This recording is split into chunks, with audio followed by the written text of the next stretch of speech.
No DQ Galaxy.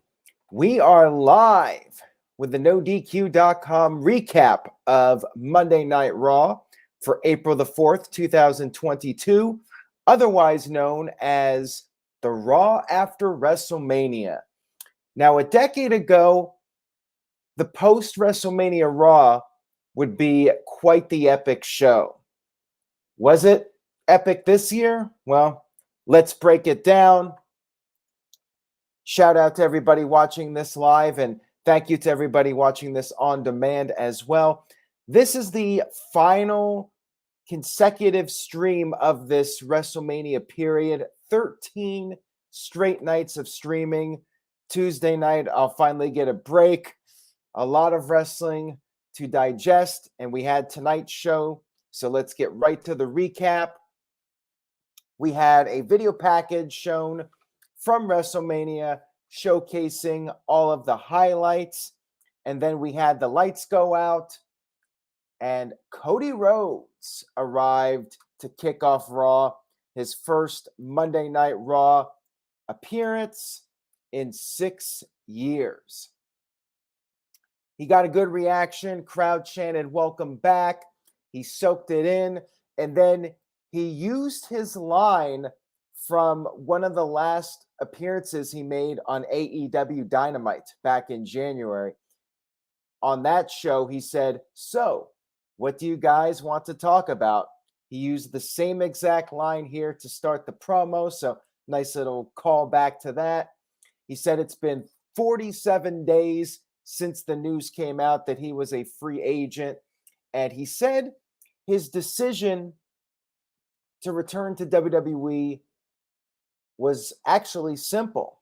He talked about how he was the star that left them in the dust.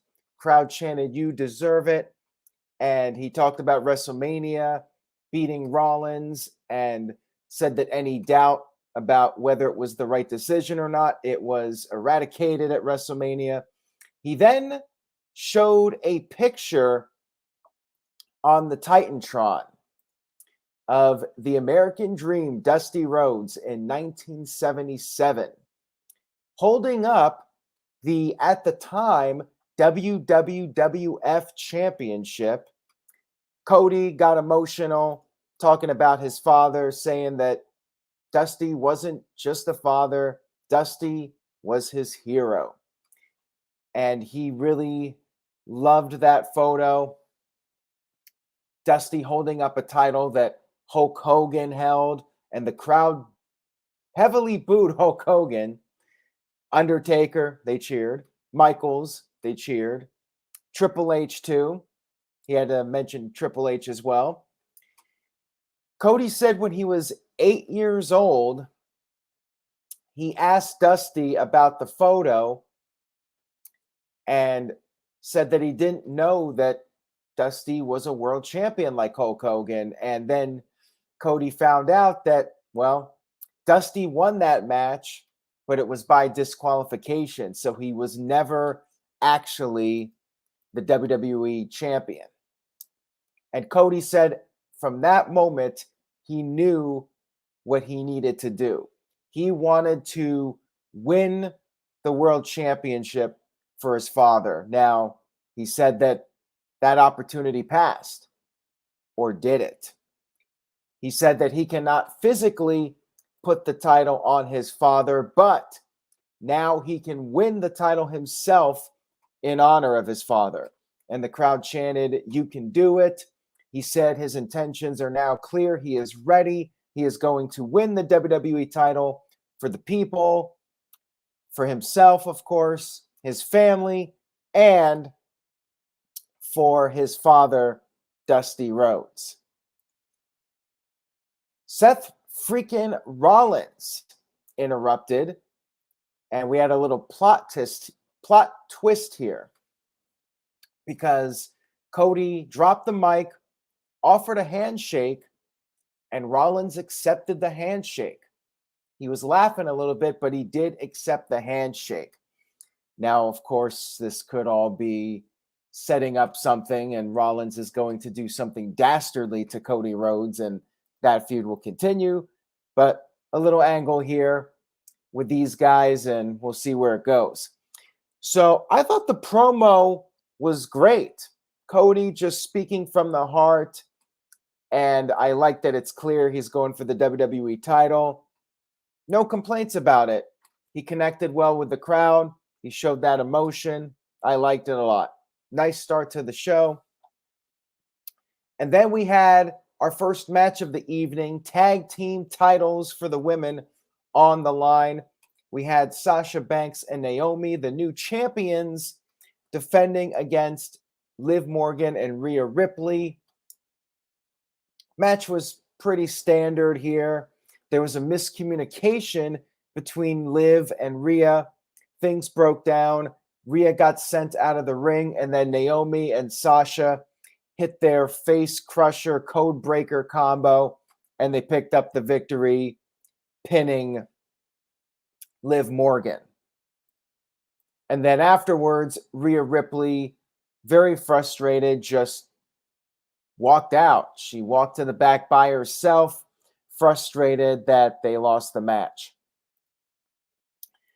This was fine, but then backstage, they basically made up, and then Rhea Ripley said that they would be getting a rematch, and the rematch will be taking place on next week's show. They lose and they get a rematch. Okay, whatever. But I presume Rhea Ripley is going to turn heel on Liv Morgan next week. At least that's the only thing that makes sense at this point. They're definitely building towards a split here, I think. We had Kevin Owens coming to the ring for a promo, and he talked about how he may have made a mistake. Crowd was chanting "what" at him, of course. He said that maybe he underestimated Steve Austin a little bit. He said the Texas Rattlesnake is still great. However, Owens said he had a back injury going into WrestleMania, and that's the reason he lost. He was not 100%. He sacrificed his health for the fans, and he wants that match stricken from the record book. But then we had a man interrupt, a man who has shaved his famous beard. And we all knew who it was. Owens, first thing he said was, "Elias, is that you? Where the hell have you been?" And Elias responded by saying, he's not Elias. He is actually Elias's younger brother, Ezekiel. Not Ezekiel Jackson, just Ezekiel. And Owens was very annoyed by this. Told him to stop lying. He hates liars. He never liked Elias. And he said that Elias has 10 seconds to get out of the ring. Ezekiel did not get out of the ring, so Kevin Owens just stormed out in total disgust. This was a really strange segment. Elias, I guess they're doing an identity crisis storyline. Remember the whole thing, Elias is dead, so now he's coming back as somebody else. He's having an identity crisis. He's the brother of Elias. It was really bizarre, really strange segment, but you know what? I'm not going to crap on it just yet. I will play the waiting game and see what happens with this. Maybe it'll be compelling. We'll see. Dr. Scorpio sent in a $5 super chat. Thank you for that. Says, could Rhea Ripley join Edge's stable? There were reports about it. If she goes heel, I could definitely see that happening, and I would be all for it. We'll talk more about the Edge faction here in just a few moments. We'll get that. Caleb Jacobs sent in a $7.07 super chat. Thank you for that, Caleb. I appreciate it. Says, Cody has awesome mic skills. He needs to be WWE champion. I'm with you on that one. They did not go with my idea of doing the title change on Raw. I did not think they would. But maybe sometime down the line, maybe Cody wins Money in the Bank. They could do Cody versus Roman Reigns. And we'll talk more about Roman here in just a little bit. Yeah, the whole Elias Ezekiel thing I thought was a strange angle here, but we'll see where it goes.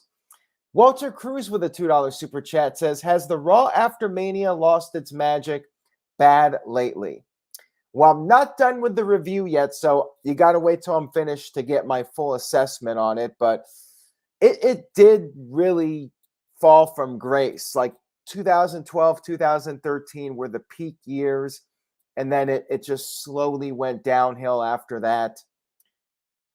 And then we had the pandemic, and we had no Raw after Mania atmosphere, and that was just WWE's doing. They did not really go out of their way to do anything special with no crowd. But we'll talk more about that at the end as I wrap up the live stream and the recap. We had Miz versus Dominic Mysterio. Another really odd booking decision here.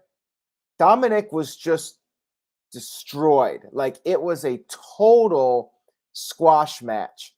I mean, Miz hit the skull-crushing finale like within 15, 20 seconds and picked up the win over a not-so-game Dominic Mysterio. Is Dominic being demoted to NXT? Like, I really did not get this at all. And then afterwards, we had Veer. Veer has come. He has arrived. Veer came down to the ring. He attacked the Mysterios. He put the submission on Dominic. We had the climax. Dominic was tapping out. He could not take any more of the dominance from Veer. So yes, Veer has arrived, and next week on Raw, he will be having a match against Rey Mysterio. Debut was fine, but to tell you that this was not one of the better Raw crowds, this is how I knew. Like, they did not react to Veer at all. I was thinking after all this hype, the night after WrestleMania Raw crowd would have gone completely bananas for Veer. Like, they would have cheered him like crazy. There was nothing. There was like no reaction to the guy whatsoever. I was really bummed out. What the hell, guys? Like, you should have popped for this. It would have been fun. Like, that's what Raw after Mania is. Even if Veer never got a good reaction again, he would have gotten at least one good reaction, and you guys failed to deliver. What the hell, man? I was really disappointed with this crowd. Hamp Connor with a $2 super chat. Thank you, Hamp. Says, there were 14 commercial breaks and 4 video packages tonight. Altogether, it took up 60 minutes and 12 seconds of Raw. There was an average of 12-minute, 52 seconds between commercials, 8 commercial breaks after entrances, and 4 during matches. Well, that's a lot, Hamp. Thank you for that. Thank you for the generous super chat. And it was actually a $19.99 super chat, so I really do appreciate it. I did not know those stats. I mean, I know they do a lot of video packages, and the commercial breaks, they are what they are. But WWE really goes overboard with the video packages, and that really puts it into perspective right there if those numbers are 100% legitimate. Let's see here. Caleb Jacobs sent in a $5 super chat. Thank you, Caleb. Says, is Cody's mic skills what John Morrison needed to be WWE Championship material? Cody or Randy Orton or Edge, any guy that's a good promo. If John Morrison was half the promo of somebody like Seth Rollins, he probably would have been WWE champion. All right, maybe a little bit more than half, but yeah, you could name any number of guys, and John Morrison would have been a bigger deal in WWE. So moving on here, next segment, we had a promo from Bianca Belair. And no, Walter, I will not be going to Raw next week in Detroit. No interest. Bianca Belair came to the ring, and she thanked the fans for supporting her to her journey of becoming the Raw Women's Champion. She took off her sunglasses, revealing a black eye, courtesy of the match with Becky Lynch at WrestleMania. Crowd chanted, "You deserve it." I'm not sure if they were chanting that they're happy she won or they think she deserved the black eye. I don't know. I'm guessing it was the former. And she said that she will not take the moment for granted after what happened at SummerSlam. She said she went through hell to get her title victory and her redemption. She said the fans deserve a better champion than Becky Lynch, and she will do the best that she can. Axel sent in a $2 super chat. Thank you, Axel. Axel says, booking idea. What do you think of bleach blonde Dominik facing Rey Mysterio at SummerSlam and having Chavo Guerrero come back to align himself with Dominik and have Dominik turn heel and turn on Rey?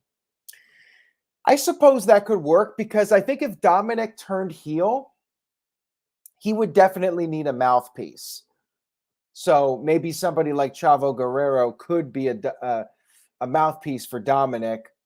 And of course, Chavo Guerrero, history with the Mysterios. I think it could work. I do not think that's a bad idea at all if WWE ever does go with the Dominik heel turn. And who knows if they're ever going to do it. They might not go in that direction. Who knows? Hamp Kana with a $5 super chat. Thank you, Hamp. I appreciate it. Says, they're legit. I did them myself. And do you feel if Rey wasn't there, Dominik would be a jobber? Because I do. I mean, I think Dominik is pretty decent, but yeah, I think part of the reason, maybe a good chunk of the reason why he has been pushed so strongly is because of Rey Mysterio. Like if Rey wasn't on TV with him every week, would he be in the spot he's in? Probably not. Like maybe he would have gone in NXT and would have gone to the main roster at some point, but I do not think he would have been fast-tracked to the main roster if it wasn't for Rey. I mean, I think that much is for sure. And let's see here what we got from Tony H. He says, you would think Veer would have or wouldn't be the typical foreign heel. WWE wanted a prime shot to make Veer a baby face for the people, something totally different. Yeah, I get that. I think maybe if Veer just came out there and kicked some heel's ass, like they could have made it a little bit different. Instead, he comes out there and he's another monster heel. Just another guy coming out there, a clone of the same generic heel that we've seen a million times. So I get that too. I totally understand that one. And Dustin with a $2 super chat says, walked away from the TV for 2 minutes and missed Veer. Whoops. He came so fast and you missed it. But he'll be coming again next week on Monday Night Raw. We had Dolph Ziggler defending the NXT Championship against Bron Breakker, a rematch from Stand and Deliver, which left a lot of people scratching their heads. Like, why was this match happening? Dolph Ziggler slapped Breakker before the bell. Match went back and forth. And Breakker ended up doing this dive to Robert Roode to take him out of the equation. And then Ziggler tried to take advantage, but Breakker kicked out. Ziggler hit a super kick. Breakker kicked out again. Ziggler went for another super kick, but Breakker caught him with a spear out of nowhere. And then Breakker hit the military press into the power slam and scored the 1-2-3 victory to regain the NXT Championship. Bron Breakker, once again, NXT Champion. I guess that answers our question. He's not going to be fast-tracked to the main roster just yet. And what everybody thought was going to happen at Stand and Deliver happened on Monday Night Raw. I think the idea probably was that they felt it would be better to have Bron Breakker win the title on Raw in front of a much larger audience. And yeah, not a great crowd reaction for Braun Breaker. This Raw crowd was just not that loud. They did cheer Cody, and they were respectful for Cody's promo, no what chants whatsoever. But a lot of the other segments, they were doing what chants, and they were doing these other chants. And other than that, they were pretty quiet for much of the show. So definitely not one of those peak Raw after Mania crowds, that's for sure.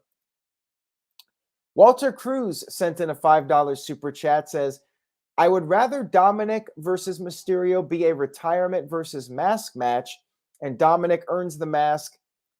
Then they just push Dominic after that. He doesn't need to go heel. Well, I think the idea in WWE is you have to have a good guy versus a bad guy. They're not really all about doing the face versus face match. So if it ever happens, they're probably going to turn Dominic. And the game is on 100 sent in a $2 super chat, says, Braun Breaker winning the NXT title on Raw was idiotic. Damn it. I get it if it's done because they wanted the bigger audience, but at the same time, it kind of renders Stand and Deliver a waste of time as far as watching it.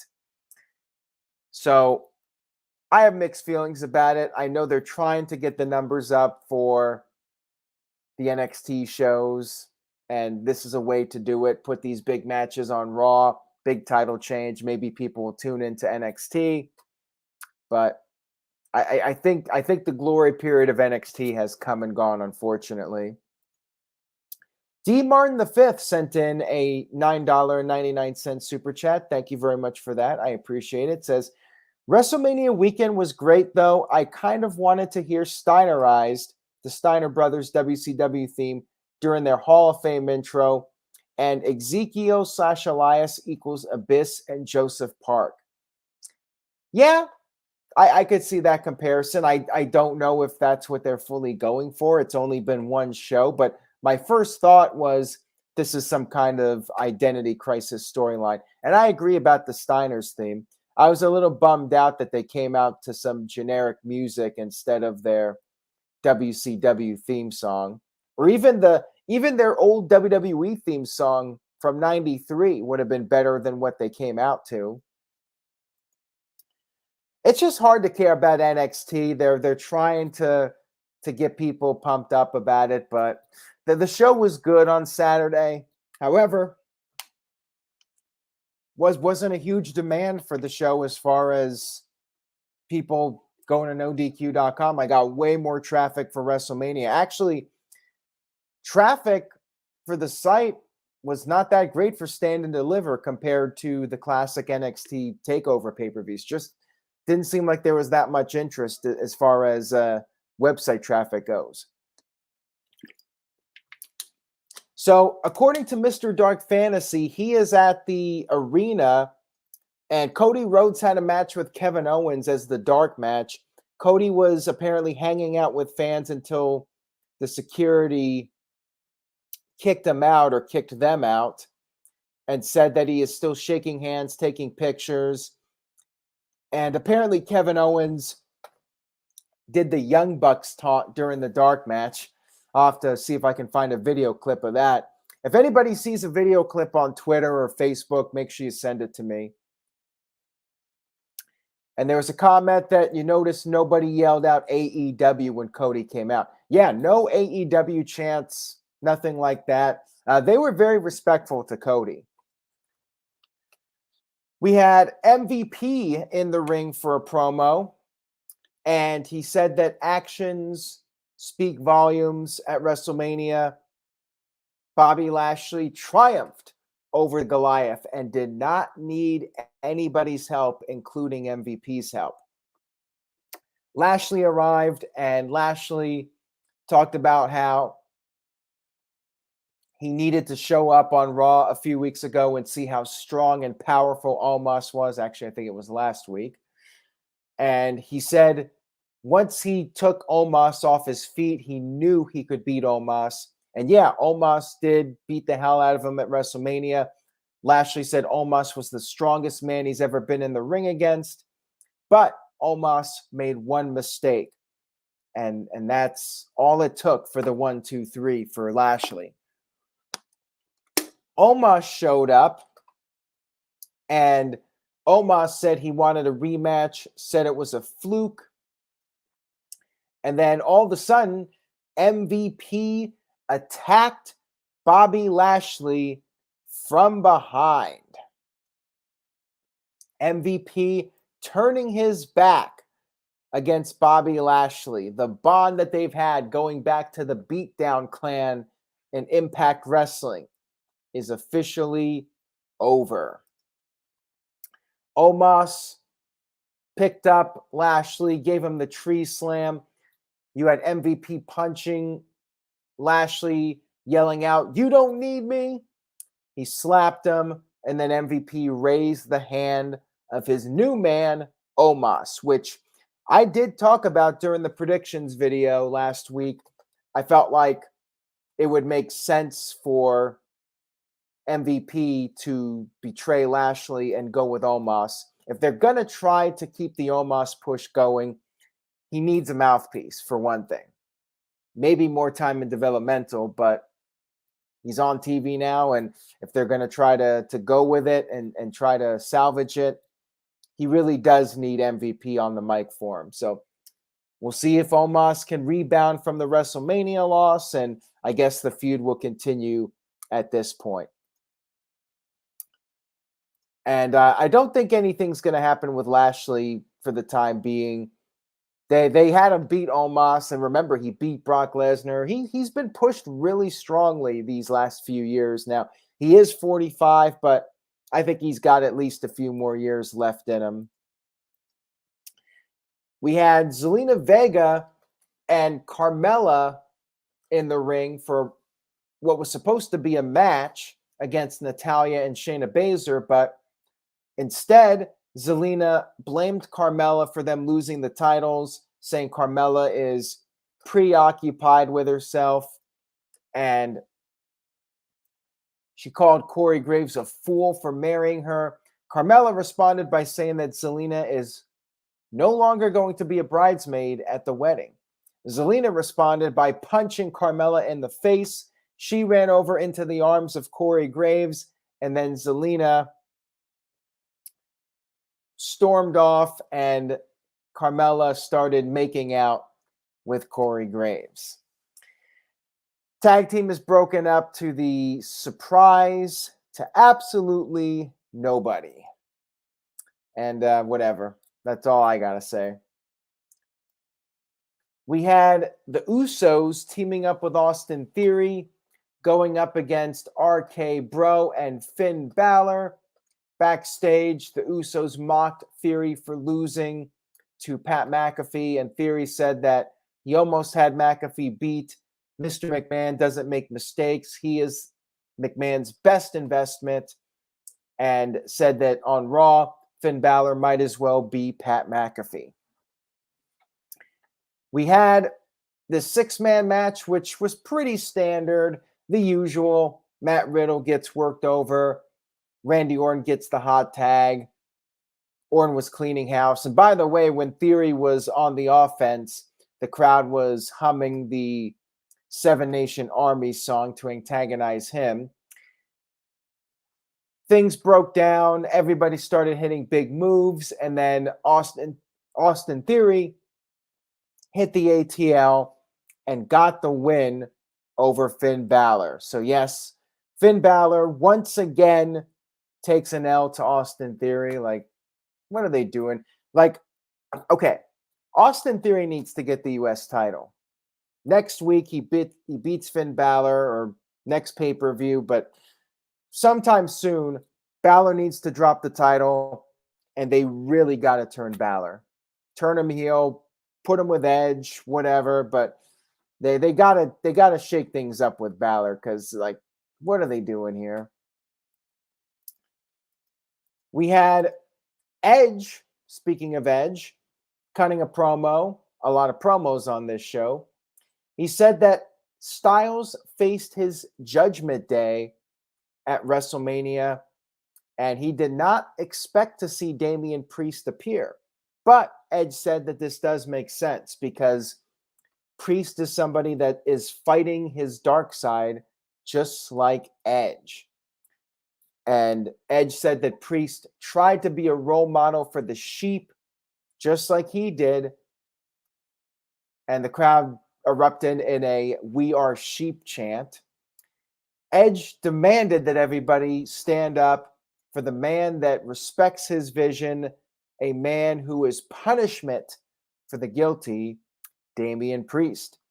Damian Priest came into the ring, shook hands with Edge, and Edge asked Priest why and what led to Priest taking back his career. Priest talked about how he was lost, and as he was talking, the crowd started a "We Don't Care" chant. Priest, nice little ad lib here, said that at one time that would have bothered him. And Edge added to that by saying that "Not anymore, losers." And then the crowd started chanting "We are losers." All right, then. Priest said it was easy to pledge loyalty to Edge. And then AJ Styles showed up, attacked both guys, grabbed a couple of steel chairs. He was going to hit Edge with a concerto, but Priest was able to stop him. And it was a 2-on-1 beatdown. They did this really cool variation of the spear where Priest trips Styles right as Edge is hitting the spear. Really cool double team move. I wonder if they're just going to be a team or if they'll have more members added to the faction. Anyways, officials arrived just before Edge could hit Styles with another concerto. And the crowd was chanting Jamie Noble. I mean, yeah, you guys are real clever with your Jamie Noble chant. You know who the official is. Good for you, fans coming to the post WrestleMania Raw. You guys are really smart. Yeah, this crowd actually sucked big time, but whatever.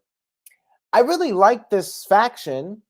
I believe they're going to be called the Grand Jury. WWE recently trademarked that term, and with all the judgment references made by Edge, certainly seems like that's going to be the name of the group.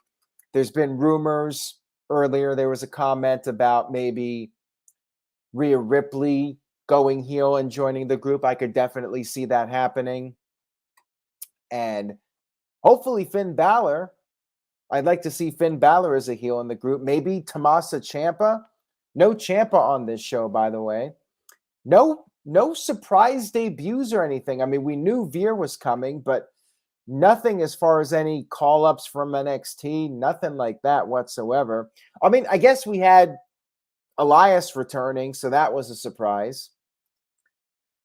Or excuse me, Ezekiel making his debut. So there you go. Ezekiel was the big debut. Carlos Gomez says, new Brood with Damian Priest and Edge.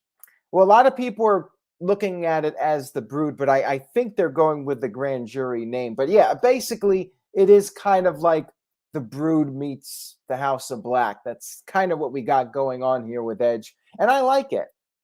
I think it's got a lot of potential. Although Tony H has a different idea. He sent in $2 and says, the Edge Appreciation Club Dark Version. I like it. The Edge Appreciation Club Dark Order Society.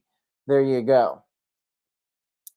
Walter Cruz sent in a $5 super chat. Thank you, Walter. Says, if Priest is punishing the guilty, that makes Edge the judge. Priest is executioner. Who will be the jury? Well, they are the grand jury, and they're the judge and the executioner, I suppose. And by the way, the punishment line said by Edge is a reference to Damian Priest being Punishment Martinez prior to his arrival in WWE, the name he used in Ring of Honor and on the Indies. Carlos Gomez with a $2 super chat says, Shotzi would be an interesting member with Edge.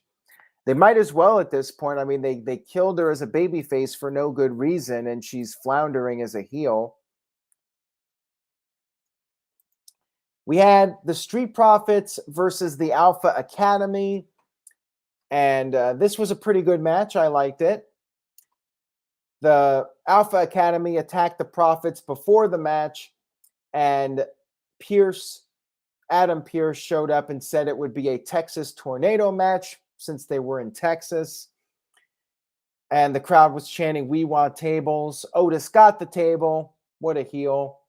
And then Otis went for a Vader bomb, but he was dumped over the top rope, sent into the steel steps. Gable attempted to suplex Ford through the table, but Dawkins stopped him, and Dawkins punched Gable onto the table, excuse me. And then Montez Ford came off the top with a frog splash through the table, and they picked up the win. So Profits score a W. Alpha Academy loses again. Kind of feel bad for them because Chad Gable has been doing great stuff with the shoosh, but they take another L on Raw. Whatever. Then we had our final segment of the evening, and that was Roman Reigns coming down to the ring for a victory promo. He had the Usos with him, Paul Heyman. Heyman was holding both of the titles, gave them to Reigns. He held both of them up. Usos were carrying the titles as well as the tag titles around their waists as they walked to the ring. And then Roman cut a promo. Crowd was very much into him, chanting Roman.